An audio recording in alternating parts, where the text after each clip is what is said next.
I decided to pull the trigger on a model 601.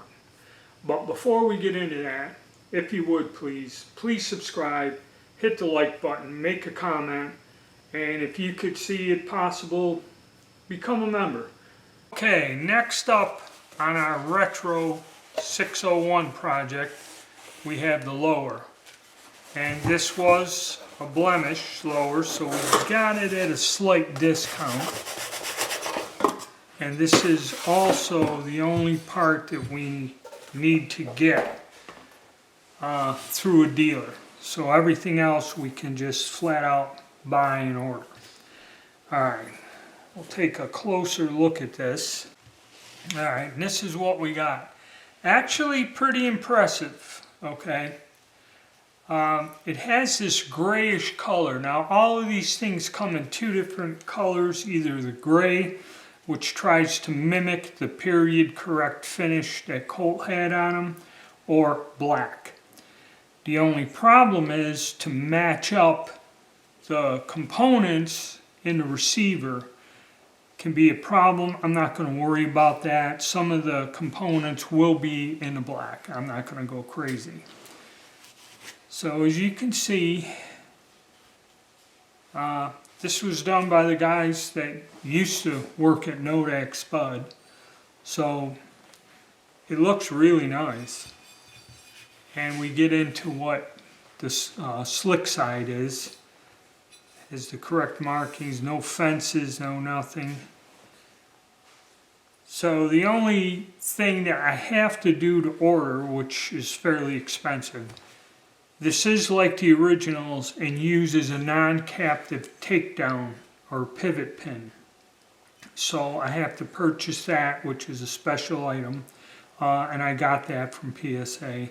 I got a gray mag release button, but I don't have a gray, the other side of it that latches in.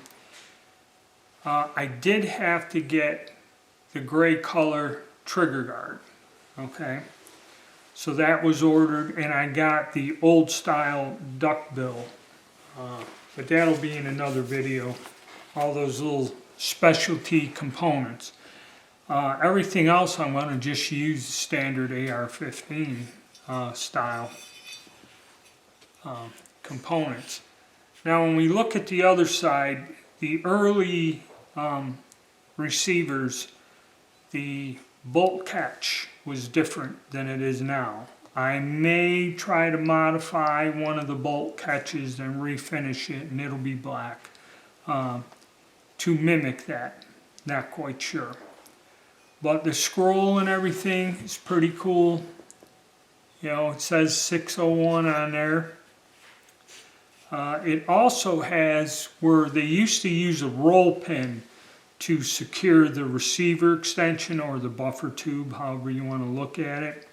And they had the hole in there, but it doesn't have a function, okay? So I may have to find some sort of a roll pin to fit in there and make it look like, you know, that it's something's in there or it's doing something. But all in all, this is gonna be a cool build. I like it. And with the somewhat correct color handguards, I've seen where they have several different shades, and actually the original ones, I think they painted them over the fiberglass. So don't know. So that's what we got going. So far we have the retro Brownells furniture, the buttstock handguards and the pistol grip. And that was a total, there we went over that in the beginning, what that cost. That was 106.59 units. And this here, even being the blemish, altogether this part cost me 185.09 units.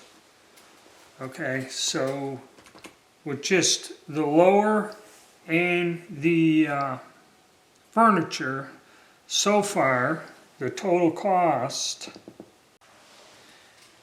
is 291.68 units, or getting close to 3 C notes already, and we haven't even tallied up the internals. They do make a parts kit with the required parts, okay, but I'm trying to conserve some because I have a lot of the little internal springs, detents, springs and stuff, which I had to make up with anything that was missing, and it's kind of coming out. So now we're going to have to get some specialty parts to keep the thing correct, or try to keep it as close to an actual 601 as I can. I'm not going to go full bore and try to get everything the grayish tint and put the little dimples and all the pins and that. I'm not going to do that. But that's where we are so far, guys, and I'll make a couple more videos. I got 2 different shipments of parts to complete this lower. And we'll have 2 more videos and go over what's in them, what was needed, and also the cost. Okay, thank you.